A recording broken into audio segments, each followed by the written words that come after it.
As they race up towards the line. Bryce is going along like a winner. With a photo finish between second and third. Oh, it is close. Hello everyone and welcome to the Back a Winner Racing update. Firstly, really excited with the news. We're going to be moving to video format, so expect that going forward.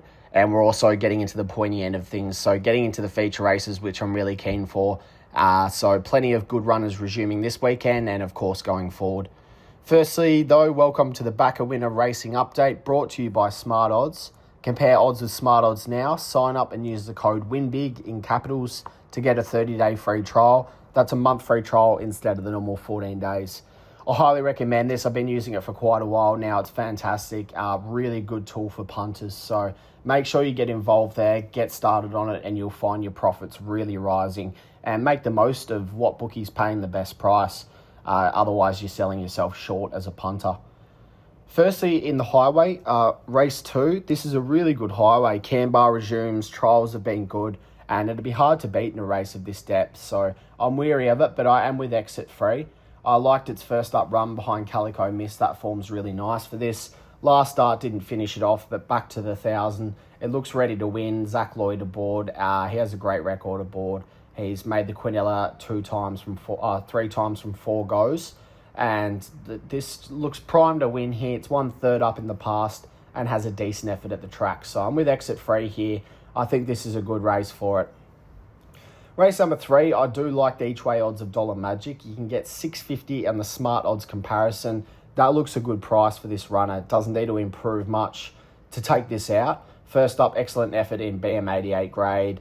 That looks good form for this, and last start narrowly denied in this grade. So going along well. It's not a notorious winner, but this race does look well within reach, and that looks the right price to get involved. This would be hard to beat in this kind of company, and certainly proven at this level. So keen to get involved there at the odds that are on offer. Moving along, we've got plenty of other good chances across the day. I really do think in the feature, which is a Missile Stakes, that Private Eye is going to take a power of beating. He's proven at this level. He's a very smart animal, and this looks a good race for him resuming. I think he handles the conditions just fine, but he's got class on his side. He's the best horse in the field. He's got Everest experience, and it'd be very tough to beat here. So 250 on the odds comparison. It looks the right odds. I'd like to see a bit of market support for him race day, but he finds a suitable field here. Expect him to take plenty of beating in this kind of company.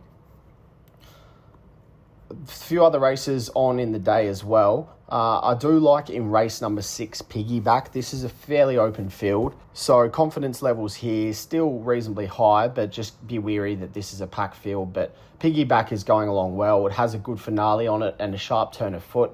Barrier 15, obviously going to need the track to be playing somewhat fair. He tends to get back in his runs, but he's got a booming finish. He can run over the top of these, and again, any market support on the day is certainly ideal. But I like him in this field. I think he'll be very tough to beat, and that looks about the right price for him. Race number 10 in the last race of the day as well, Nana's Wish. Dual runner, so dual nommed, so just keep an eye on where it goes. But if it's here, this looks a good race for it. It looks to be going well, this prep. Anna Roper aboard. She has a great record aboard Nana's Wish with 2 wins from 3 goes. Last start, a decent effort in a BM78. But it's a consistent runner. It had 2 wins prior, but the one thing I love here is the win on the heavy 2 back. So if we're really in the heavy range by this time of the day, that $10 on the odds comparison, expect that price to be slashed and punters to get stuck in for a proven runner in these conditions. Over to the Valley, just again, keep an eye also on conditions, but how the track plays. This is a tricky track.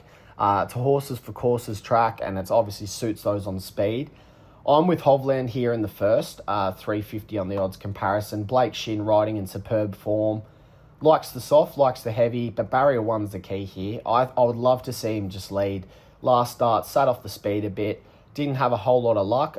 Tried for a rails run, and I think it's going along well, but its win prior was excellent. And I like back in that stable in. This looks a good race for it. And that looks about the right price. I think this would be tough to beat with Shin on board. Race number 4, Mornington Glory, resumes from a spell. Very classy runner. This looks the right kind of field for it.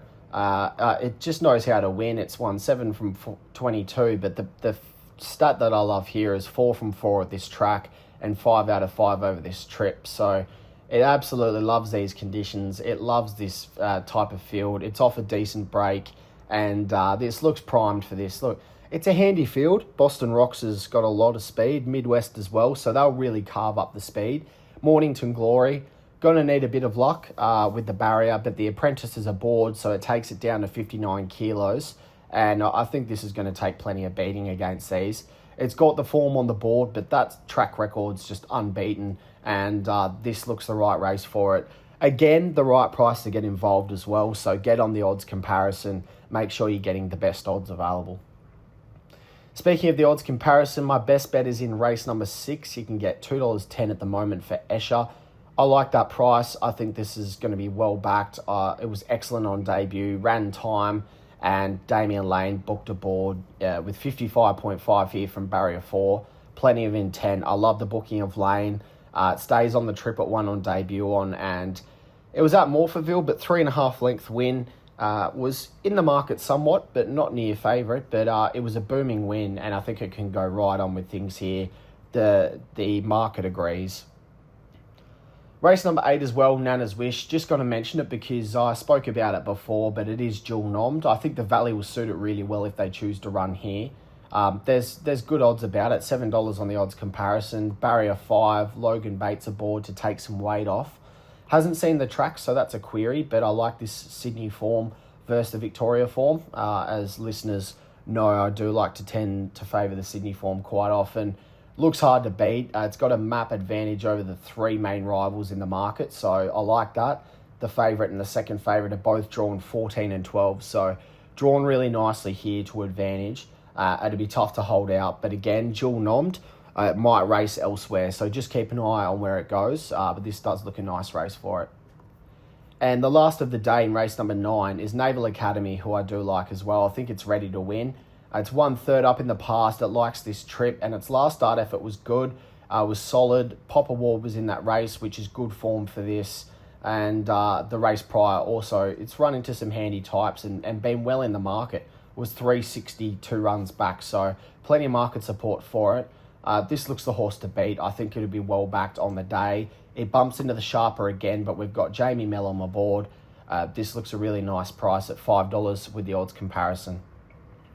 They're the best bets there for me across the country. Make sure to jump on our website. You can see them all there, but I'm just going to briefly mention as well, Joe will have all the Eagle Farm, Morphettville and Belmont tips up as well.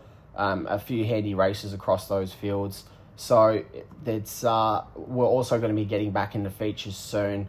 But just keep an eye as well on the Newmarket and Joe's selections. She'll have a ride up there for it. Some really smart runners in the Newmarket. Wind in the Line is the current favourite. And that's going to be a cracking race, a really handy field this year. So Joe will have her tips up, and make sure, to check those out. We've also got a few feature races at Morphettville with the Behemoth Stakes. The favourite's really smart and unbeaten. So I'm really keen to see that race as well, which is race number 7 at Morphettville. So that's the podcast, and just make sure to listen to the SmartB Sports Update for updates on other sports around the world. Sign up to SmartB to get the Backer Winning newsletter, daily best bets, tip of the day, and daily updates in news and information for all your sports and racing. And make sure to follow SmartB app on all social media platforms and Backer Winner on Twitter and X. Thank you very much for listening, guys, and I'll see you soon in video format as we go forward. But good luck on the weekend, and make sure to get on the odds comparison. As they race up towards the line. Russell's going along like a winner. With a photo finish between second and third. Oh,